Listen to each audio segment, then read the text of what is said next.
o sino das notificações. Como o inferno é uma farsa, é o título desse corte aqui que está no Cauê Santos Podcast. Vou deixar o link na descrição. Historiadora professora Juliana Cavalcante falando acerca desse tema. Você sabe como funciona, eu vou comentando daqui, vocês vão comentando aí, e os meus comentários serão especiais, porque você sabe, eu escrevi esta obra aqui, O Inferno Não Existe, neste momento que eu estou gravando este vídeo. Esta obra ainda está em promoção na Booktube. Então, olha, nesse momento agora, a obra está em promoção na Booktube. Então eu vou deixar o link na descrição e também vou ver se deixa aqui o link também no primeiro comentário fixado. Beleza? Então, ó, hoje que eu estou gravando, no momento que eu estou gravando esse vídeo, ainda está em promoção. Amanhã, aí eu já não sei. Beleza? Então, vambora! Vou dar o play aqui. Vai! Play! O Apocalipse passa a simbolizar isso. Essa ideia de um fim dos tempos, onde você tem o inferno ganhando esse destaque como lugar quente, como lugar do caldeirão, né? O diabo lá com tridente. E ao mesmo tempo... Que na verdade nem, parece que nem fala na Bíblia disso. Segunda vinda de Jesus. Não, o texto do Apocalipse não fala nada sobre isso. Isso é uma evolução cultural, assim. Total. E aí eu acho que é legal porque, muito embora o texto de Apocalipse seja utilizado para dizer, olha, tá tudo lá na Bíblia, mas esse imaginário do caldeirão, como eu tô falando, do inferno, né? Ele tá muito mais vinculado a essas viagens ao inferno que tá no Apocalipse de Pedro. Devemos entender também o seguinte, realmente, caldeirão, tridente, tortura, isso você não vai encontrar no livro do Apocalipse. Agora, o Hades, né? Inferno Hades, como um lugar em que há a condenação, em que ali são lançados os pecadores, a besta, o falso profeta, em que há uma construção do imaginário de um lugar quente que pega fogo, um lago de fogo e enxofre. Isso você tem no Apocalipse. Inclusive, eu demonstro na minha obra literalmente de onde surgiram estas influências e eu mostro para você o paralelo textual. Então eu pego o texto do livro do Apocalipse e eu mostro para você, ó, tá vendo isso? Vem daqui, vem dessa literatura, eu mostro aqui nesta obra, neste livro, tá bom? Então não deixe de adquirir, não deixe de comprar, está em promoção na Booktube, pelo menos hoje, nesse momento que eu estou gravando, tá bom? Então, ó, livro muito bom. Eu falo sobre o inferno no Novo Testamento. Eu falo sobre o inferno, que na verdade é Hades, né? No livro de Enoque. E também trago, né, comparações do capítulo 11, Infernos Comparados. Beleza? Tudo isso demonstrando para você, com referência bibliográfica, demonstrando a fonte que eu estou pegando a informação. E eu também te mostrando a fonte primária. O texto, olha, vem daqui. É daqui que vem, tá bom? Então, realmente, caldeirão, tridente, esquece, tá? Não tem como. Agora, lugar que tá ali com fogo, lago de fogo e condenação e tudo mais, você vê no Apocalipse, tá bom? Então, vambora! Né? Então, até inclusive que a gente falou no outro episódio. Quer dizer, para você ver, é um texto que não foi canonizado, que é o Apocalipse de Pedro, perdão, mas a memória, né, ou esses elementos, essas informações dentro do Evangelho, gente, você vê que o Evangelho, perdão, o Apocalipse de Pedro são chave para a construção desse imaginário.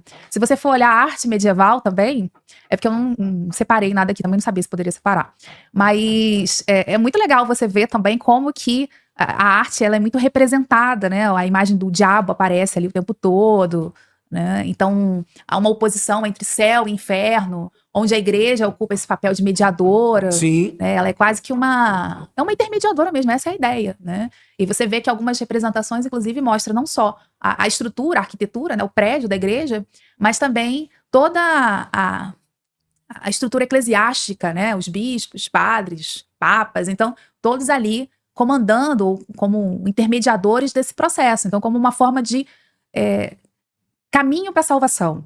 Tem até uma historiadora, que é a Raquel Parmediani. Ela, inclusive, ela fazendo um trabalho muito interessante, né, sobre esse cristianismo medieval. Ela fala sobre isso, como que o texto de Apocalipse vai ser utilizado nesse contexto para reler o texto de Gênesis, onde a igreja vai passar a ser associada com uma ideia da arca, a nova arca da aliança. Né? Então, quem está dentro da igreja está salvo desse caos, dessa desordem, que é o fim do mundo, que é um mundo que está, né, com vários sinais, vários insights dessa desordem, né, de que, enfim, dessa presença desses demônios, desses diabos, que tentam, então, esses cristãos. Então, ela como uma metáfora da arca. Acho muito De certa forma também, a salvação na construção teológica ao longo do Novo Testamento, essa imagem também associando o tempo do dilúvio ao fim dos tempos, a fim da era, ao início de um novo ciclo, e estar no Evangelho, estar nesse estado de salvação, estar no Cristo, estar nessa arca. Nós vemos isso no próprio Jesus, quando ele faz o discurso dele, um dos seus discursos finais. Ele fala nos dias de Noé, tem essa referência. Você tem também em Judas, você tem também em Pedro. Então essa ideia de que a imagem do primeiro momento de destruição, que foi pela água, e foram salvos aqueles que estavam na arca, ela se replica também ao longo do Novo Testamento, em alguns episódios em que assemelha-se. Você percebe a ideia da destruição que virá, como nos dias de Noé, repentina, e a salvação, que é Cristo, agora é ali. Cristo estava simbolizado no passado, seria essa arca, né? Seria ali a arca de Noé. Só que agora é Cristo. Então não precisa nem citar a questão da arca. E aí, é verdade, no tempo futuro, a igreja é comparada à arca. É na igreja que há a salvação da destruição desse mundo mau e vil. Então você vê a progressão dessa ideia teológica, tanto dos escritos quanto para a cultura, quanto mais adiante. Perfeita explanação da professora Juliana Cavalcante. Interessante ela falando isso, quando eu a entrevistei lá no canal, né, ela traz essa informação. Então, para a gente perceber como é que o texto, o que a gente, na verdade, a gente lê menos o texto de Apocalipse e trabalha mais com o imaginário do texto de Apocalipse. É verdade. Tem razão. E assim, como que surgiu então essas criações assim da cabeça das pessoas de que realmente tem um caldeirão lá, tem um diabinho mexendo isso? De onde que vem isso, assim, sabe? Tem alguma... Ou será que foi... Os caras estavam tomando uma cerveja lá e falou, porra, o que será que tem no inferno? Aí o cara imagina, assim, um diabinho mexendo lá, o fogo, né? assim. Talvez tenhamos. Mas, assim, são várias tradições que vão construindo esse imaginário, né? Eu diria que, é muito importante você ler Apocalipse de Pedro, porque o Apocalipse de Pedro fala dessas viagens ao inferno, dessas viagens ao submundo. Né? O Apocalipse de Pedro é muito legal porque tem algumas representações dele que mostram Jesus literalmente arrombando o inferno. Né? Ele vai lá, mete o pé na porta e vai salvar uma galera que tá lá esperando, né? É de forma simbólica, eu imagino. É uma forma simbólica, mas também é algo que expressa esse imaginário. Verdade. Né? E é legal porque o artista medievalista, ou seja, esse pintor, né, esse artista medieval, quando ele retrata esse texto, que não é canônico, é importante frisar isso o tempo todo pra galera entender como que o texto, mesmo não sendo canônico, construiu o imaginário. Igual no último episódio você falou dos avós lá, né? Isso, dos exatamente. Avós, Ana e Joaquim, né? Isso. É uma sobrevivência mesmo, o texto sobreviveu. Aí como ele retrata? Metendo o pé na porta. E sobreviveu no boca a boca, assim, você acha? No boca a boca, nas imagens, né? E querendo ou não, apesar de não ser canônico, nós temos alguma cópias. Circulação, porque esse texto está sendo copiado, né? A gente tem cópias desse texto. Isso, exatamente. Então, se a gente tem cópias desse texto, é porque esse texto continua sendo lido. Uhum. Apocalipse de Pedro, E aí é muito legal porque tá lá os demônios. demôniozinhos, né? Ali, né? Uma cena, se a minha memória não falha, ele tá até sendo esmagado pela porta, né? Um negócio muito assim, trash, né? Então, é legal da gente ver como que isso vai sendo construído. Eu também diria que é muito importante a leitura do livro A Cidade de Deus, do Agostinho de Hipona. Né? Outras obras do Agostinho de Hipona também são importantes. Será que veio daí o nome Cidade de Deus, lá da favela? Olha, agora você me pegou, isso eu não vou saber dizer não. Isso aí eu vou ficar devendo. Porra, deve ter vindo daí. Não Mas sei. enfim. Isso aí, essa eu vou ficar devendo. Me pegou no ponto, eu que me boto tão carioca, Não né? lembro. Finalmente me pegou. Mas assim, esse texto é muito legal também, porque ele trabalha com esse imaginário, né? Ele também na verdade, o Jacques Legoff, ele diz que quem criou o purgatório foi o Agostinho de Hipona, né? Ou ele é o grande criador, no sentido de que ele dá as bases ali. Porque, muito embora ele desenhe, isso só vai... Agostinho,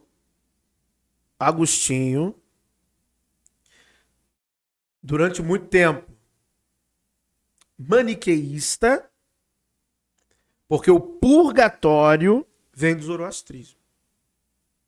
A Mistigan. Zoroastrismo este que o Agostinho ex-maniqueísta, conhecia as tradições que influenciaram a doutrina de Mani. A doutrina dualista de Mani, que uma de suas bases é o zoroastrismo. Então, para quem está no mundo cristão católico, é novidade. Para quem está olhando mais além desse escopo, consegue ver certinho, consegue rastrear. A Mistigan era o limbo, é o purgatório. Agostinho inaugura isso porque são ideias que fazem parte daquilo que já havia nele do seu tempo de maniqueísmo, de dualismo, né? Das doutrinas de Mani. Já leu alguma coisa sobre dos textos relacionados a Mani? Interessante. Sabe o que você vai ver muito dali?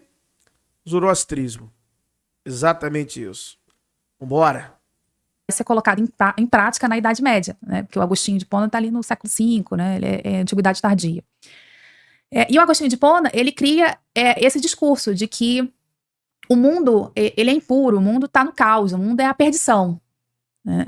E por ser a perdição, a gente precisa ter, né? A gente enquanto cristão... isso é, obrigada. Olha essa imagem, né? Que legal. O que é isso, João? É uma obra chamada, acho que é O Juízo Final. Ela é de 1400 e alguma coisa. Sim, não, ótimo, achei muito legal. Porque fica mais fácil até para explicar com imagens. Eu devia ter falado para vocês antes. Mas olha aqui que legal. Então você vê, ela tá em 3 partes, né? Então, ao centro, né, você tem essa segunda vinda de Jesus, porque isso é a peça-chave para a leitura de Apocalipse. Então, no caso, depois esse dele caos. depois dele Isso, ressuscitar lá. exato. Então, Jesus ressuscita e vai embora. E ele precisa voltar. Então, isso essa e ali interpretação. São os apóstolos do lado dele. Os apóstolos, membros dessa estrutura da igreja, olha ali, a ideia da estrutura, né, a catedral, aí trabalhando com aquela metáfora que eu falei, que lembra a ideia de como se fosse a igreja como a arca, né? Então, só o grupo dos eleitos que estão sendo salvos. E os santos ali que estão com aquele negócio vermelho, será que são os santos? Que estão guiando eles e tal? É a igreja, mas também faz parte dessa estrutura, são santos, a estrutura da igreja. Tem uma outra que dá mais detalhes para ver que faz parte mesmo da estrutura eclesiástica. E aquele ali é o demônio? Aqui, a gente já tem os demônios, ó. Tá vendo? A galera que vai ser condenada. Observa que o anjo, né, um arcanjo, ele faz o processo de mediação. É um anjo aquilo ali? Aqui no meio, no centro, achava que era um demônio. Então, não, demônios são aqui do canto, né? Então, para pesar, para saber como são as suas posturas, se você foi bom ou não foi. O demônio tá ali atrás, ó, o demônio puxando, tá uma briga, né? De um lado, sim, demoninho. Né, o demônio puxa, do outro puxa o anjo, né? Então, uma briga ali de braço. Caramba, interessante que tem essa representação de anjo assim. Eu achava que anjos eram mais aqueles lá em cima de Jesus lá, ó, segurando as... Não, também você tem os anjos guerreiros. Observa também que é uma estrutura muito militarizada, né? Porque olha a ideia de espada, né? A roupa deles também. Isso aí. Pô, mó massa a estética desse anjo aí. Não, eu acho essas iconografias medievais muito, assim, fora de série, né? Eu gosto de todas, assim. São muito interessantes de você analisar. Então, é a ideia de uma guerra mesmo, você observa. Então, o que a mensagem está sendo passada? É uma guerra, é uma instabilidade mesmo. Uma batalha. Que provoca o fim. Então, é a solução final, né? A ideia seria mais ou menos essa. Que ela ocorre justamente pela essa vinda de Jesus, que é a ideia de separar o joio do trigo. Ele tem um pouco dessa... E é importante também dizer isso, sabe, Cauê, para o público. Embora o texto de Apocalipse seja uma estrutura ligada ao gênero apocalíptico, não significa dizer que ao longo do Novo Testamento a gente não encontre pequenos apocalipses, né? Os evangelhos têm pequenas estruturas de apocalipse. Eu mesmo estou citando essa expressão, o joio e o trigo, de um material evangélico, né? Então, olha a ideia de separação de quem está salvo. Então, quem está salvo vai para o céu. E, curiosamente, qual é a estrutura do céu, né? Justamente lembrando a igreja. E o inferno? O inferno é quente, né? Com figuras horrorosas, monstruosas. Exato. Né? Tem uma outra imagem, também mais ou menos desse período, século XIV, século XV, que tem um monstro, literalmente abocanhando. Então vamos lá, vamos ler os comentários aqui que sempre são sensacionais. Vamos ver aqui. Não se preocupem. O primeiro comentário aqui. Vocês estão indo pro inferno. Que é isso? Manda uma cá. Que coisa horrível é essa? Que é isso? O inferno é lugar de sofrimento, ranger de dentes. Inferno não existe. Essa palavra só tem na tradução. Vem da cabeça dos evangélicos. Olha aí, ó. Tem o inferno islâmico de acordo com o Alcorão. Todos os cristãos que diz Jesus e Deus estão condenados para lá. Rapaz, pior que achei engraçado também. Vou curtir aqui. Meu amigo. O inferno que as religiões ensinam é um caminho para destruir, para doutrinar, as pessoas e colocar medo e assim vender a chamada salvação e enriquecer líderes religiosos. Quem quiser saber a verdade, estudem história e não fiquem apenas acreditando em pessoas mal intencionadas. Concordo. Então, aqui, ó, adquire essa obra maravilhosa que o inferno não existe. Meu amigo, não é mole não. Vamos ver aqui, o inferno do Novo Testamento veio do livro de Enoque, do zoroastrismo. No livro... Eita, rapaz, olha aí, ó, aqui, ó. No livro Inferno não existe, ele mostra lá. Eita, a ideia de inferno no Novo Testamento copiou outras religiões do mesmo jeito que o Alcorão. Rapaz, vou curtir e vou comentar aqui também. Exatamente. Olha aí, ó, vou comentar. Tenho que comentar, deixa eu tirar aqui o modo exatamente, meu amigão.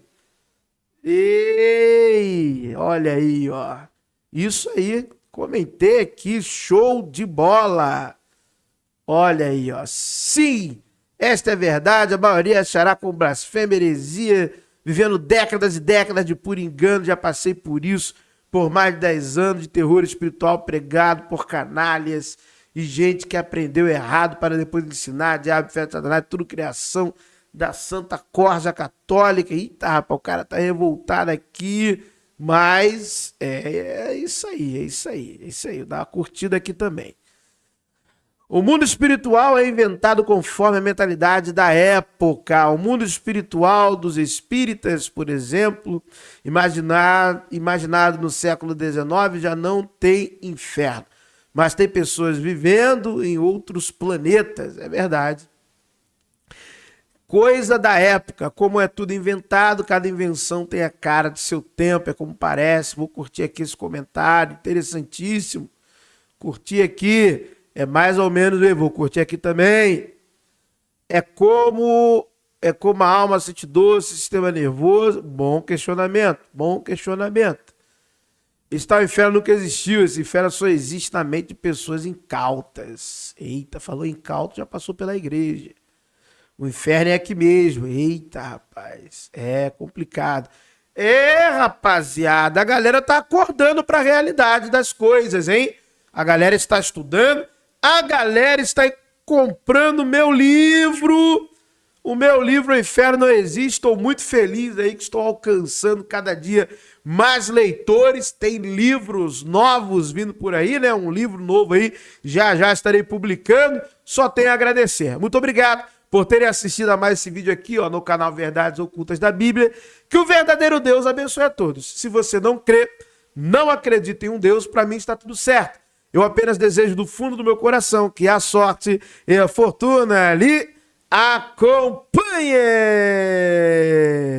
But if I lay down and I play dead and I stay dead, maybe you'll get sick of being the monster out of my head, under my bed. Think you're something out of my nightmares, standing right there.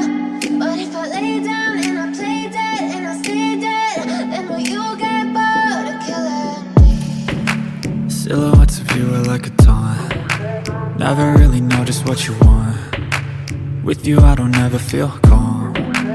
I can feel the sweat inside my palms. Play with me like cats and a string. You don't understand.